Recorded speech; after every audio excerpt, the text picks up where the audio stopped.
Hello everyone, how are you all? I hope you all are doing well, right? uh, corona virus उसकी वजह से अभी school बंद है, राइट? आप लोग स्कूल पे आ नहीं सकते हो, राइट? सो आप लोगों के लिए हम लोग एक नए प्लेटफॉर्म पे ऑनलाइन क्लासेस जिसको बोलते हैं वो लेकर आए हैं, ताकि आप लोग आसानी से घर पे बैठ के पढ़ाई कर सको। देखो, वैकेशन तो बहुत लंबा चलने वाला है, कब स्कूल खुलेगी हमें भी नहीं मालूम है, आपको भी नहीं मालूम है। तब तक के लिए हम हमारी पढ़ाई का ज़्यादा नुकसान ना करते हुए ऐसे ऑनलाइन क्लासेस पे पढ़ेंगे, राइट? ताकि हमें जो नॉलेज मिल रहा है, राइट, वो और अच्छे तरीके से एनहेंस हो, right? So standard fifth, it's your English lecture today, and we are going to start the first chapter, that is Bhakt Prasad's adventures.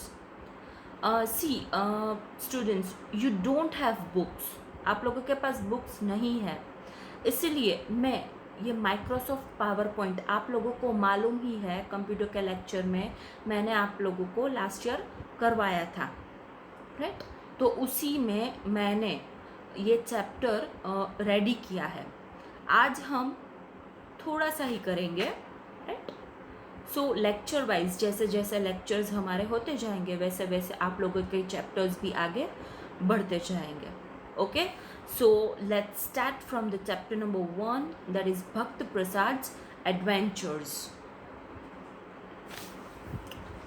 Bhakta Prasad Byaguto, a young frog barely out of his tadpole tins, lived in the fertile green valleys of Kathmandu, Nepal. He lived with his grandfather Buddhi Prasad and his mother Sanomaya and his sisters and brothers. His home was in a rice terrace by the village of Ichangu behind the great stupa of Swayambhunath. भ्यगुतो मतलब frog. Frog को Nepali language में भ्यगुतो बोला जाता है। उसका नाम था भक्त प्रसाद। तो भक्त प्रसाद नाम का ये जो फ्रॉग था, भ्यगुतो था, राइट, वो बड़ी मुश्किल से अपने टेडपोल टीन से बाहर आया था और नेपाल के काठमांडू की हरी भरी वादियों में रहता था। ही लिव्ड विथ हिज ग्रैंडफादर बुद्धि प्रसाद। वो अपने दादा बुद्धि प्रसाद, अपनी माँ सैनोमैया, अपनी बहनें और भाइयों के साथ रहता था। His home was in a rice terrace by the village of Ichangu behind the great stupa of Swayambhunath. Stupa मतलब एक डोम शेप का स्ट्रक्चर, ऐसे पूरा ऊपर से ऐसे गोल होता है, राइट? ऐसे like if you have seen मस्जिद में कैसे ऐसे ऊपर से राउंड शेप का ऐसे डोम शेप का होता है स्ट्रक्चर, किसी मंदिर में भी ऐसा होता है, राइट? तो उसको स्तूपा बोलते हैं। तो इचांगू का एक जो विलेज था, राइट, इचांगू का एक विलेज था, वहाँ पे स्वयंभूनाथ का एक स्तूपा था। उसी के पीछे राइस टेरेस, राइस यानी कि चावल, राइट, उसका जो टेरेस था वहाँ पे उसका घर था। Bhakta Prasad was more curious than other frogs of his age. Bhakta Prasad था वो अपनी उम्र के जो फ्रॉग्स होते हैं, मेंढक होते हैं, उनमें से ये सबसे क्यूरियस मतलब उत्सुक, एक्साइटेड था।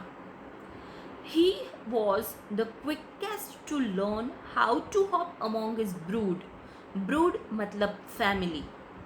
Brood का सिनोनिम है family. Brood को बोलते हैं family, परिवार।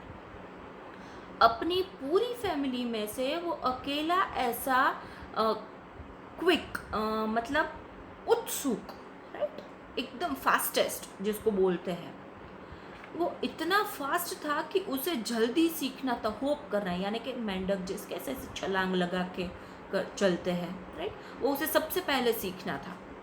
He had recently taken to leaving the muddy paddy fields and going along the path used by humans to go downhill. Taken to मतलब started liking, मतलब पसंद करना शुरू करना. पैडी फील्ड्स मतलब ऐसी लैंड यानी कि ज़मीन जहाँ पे राइस यानी कि चावल उगते हैं. तो जहाँ चावल उगते हैं वो जगह एकदम कीचड़ वाली होती है, वो भी अब तो वो पसंद करने लगा था.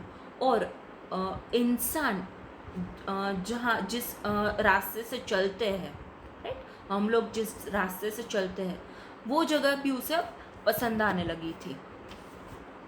He saw man and woman walk back and forth on the trail. Trail मतलब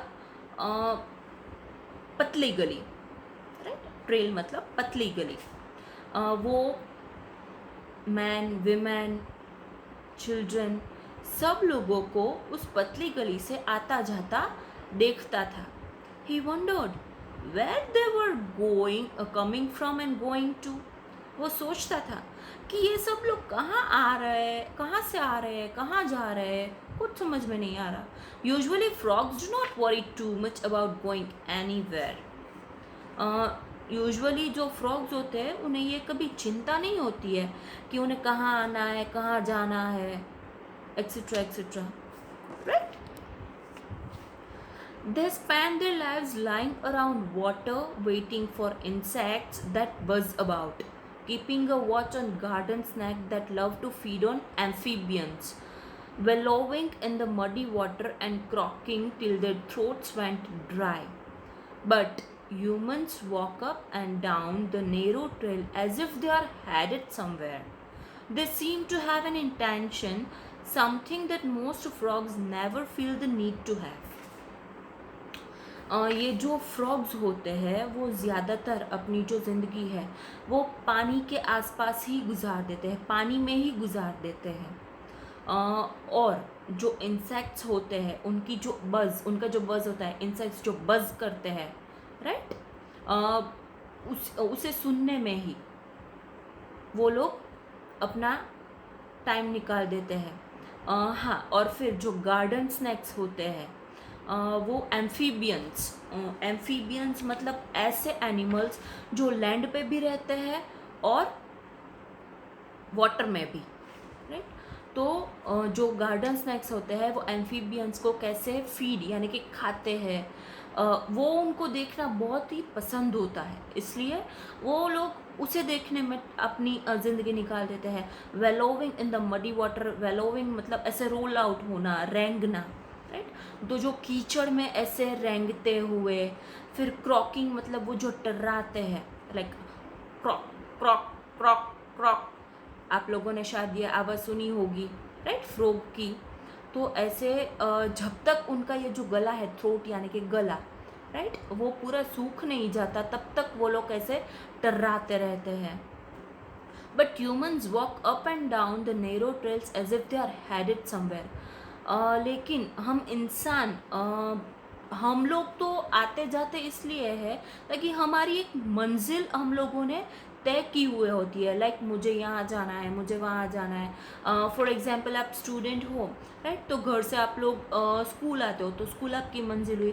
फिर स्कूल से छूटते हो तो घर जाते हो तो घर आपकी मंजिल हुई, राइट. ऐसे हमारी एक मंजिल तय होती है, लाइक मुझे यहाँ जाना है, वहाँ जाना है, एक्सेट्रा. लेकिन ऐसा हमारा एक इंटेंशन होता है, राइट. लेकिन ये जो फ्रॉग्स होते हैं उनका ऐसा कोई इंटेंशन नहीं होता है कि मुझे यहाँ जाना है, मुझे वहाँ जाना है.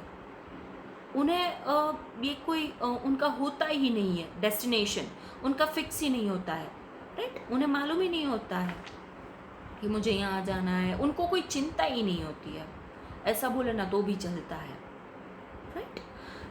सो आज के लिए इतना ही. The rest we will do in the next chapter. Till then, bye bye, take care yourself, and yes, please, whenever I upload this video on Google Classroom, and if you have any kind of problem, just comment in the comment box. Okay, bye bye.